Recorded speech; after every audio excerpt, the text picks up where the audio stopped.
मैं आप लोगों से दरखास्त करूंगा कि आप पिछले 11 साल में जो आम आदमी पार्टी चला रही है सरकार, उसने जो शिक्षा, रोजगार और यहां डेवलपमेंट के क्षेत्र में काम किया, उस पर सवाल करें। साथियों, मैं पूछना चाहूंगा यहां पे मौजूद सभी सदस्यों से कि आप लोगों को शिक्षा के क्षेत्र में इस सरकार ने क्या दिया। केजरीवाल की सरकार पिछले 10 सालों से यहां पे दिल्ली में सत्ता में आसीन है। उन्होंने बहुत लंबे चौड़े वादे किए थे आप सभी से। आपके बच्चों की शिक्षा को लेकर उन्होंने लंबे चौड़े वादे किए थे। उन्होंने कहा था कि मैं एक तरफ वर्ल्ड क्लास एजुकेशन आपके बच्चों को देने का काम करूंगा, कहा था कि मैं 20 नए कॉलेजेस खुलवाऊंगा दिल्ली में।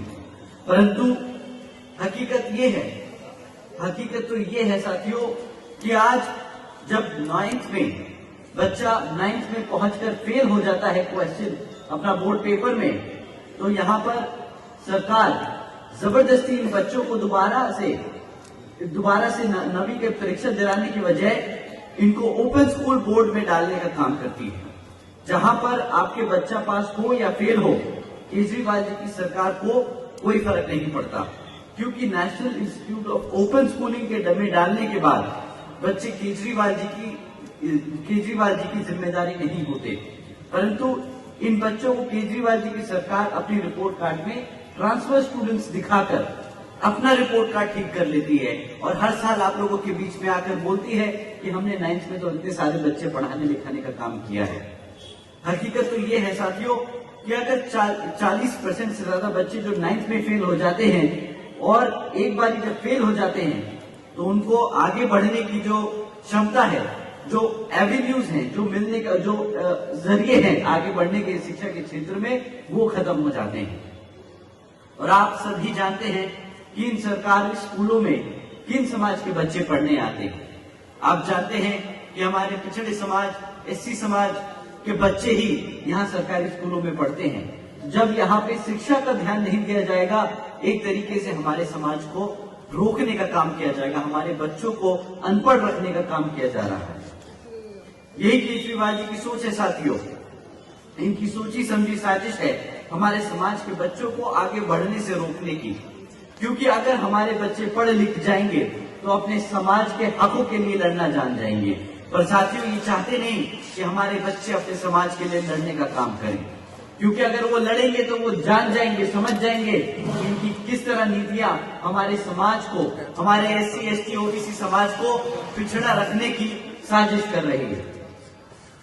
साथियों, इनका ये कोई अकेला झूठ नहीं कि जो ये कह रहे थे कि एजुकेशन को वर्ल्ड क्लास एजुकेशन सिस्टम बनाएंगे दिल्ली में।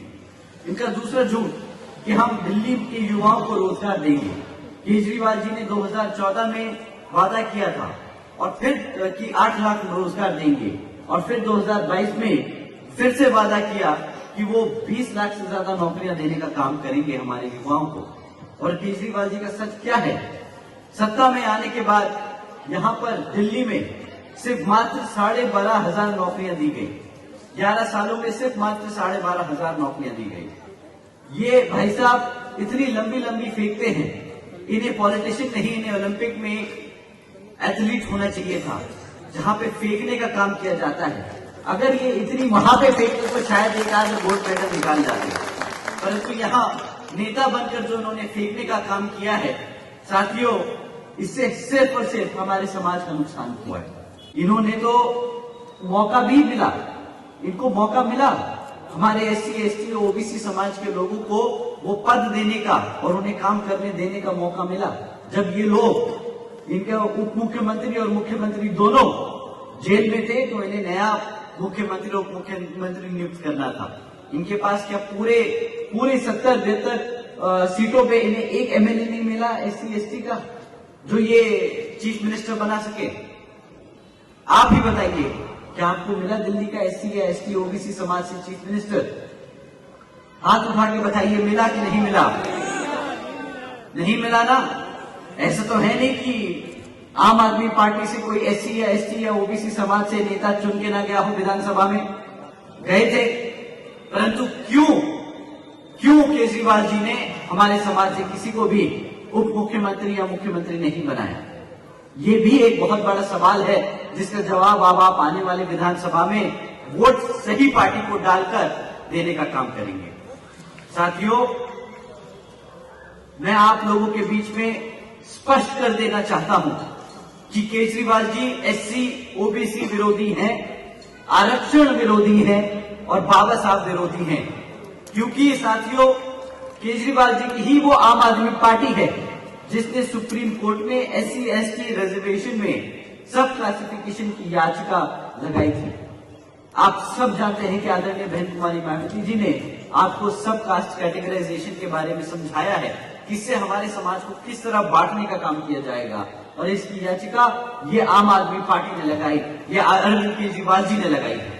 ये चाहते हैं कि हमारा समाज बंटकर कटकर आपस में लड़ झगड़ कर रह जाए, कभी तरक्की ना करे, कभी सवाल ना करे कि हमारे बच्चों की शिक्षा का अधिकार कहाँ है, हमारे युवाओं का रोजगार का अधिकार कहाँ है। साथियों, ये नहीं चाहते कि हमारा समाज अपने पैरों पर खड़ा हो जाए। परंतु साथियों, मैं आपसे फिर कहता हूं कि केजरीवाल जी एससी ओबीसी विरोधी हैं, आरक्षण विरोधी हैं और बाबा साहब विरोधी हैं।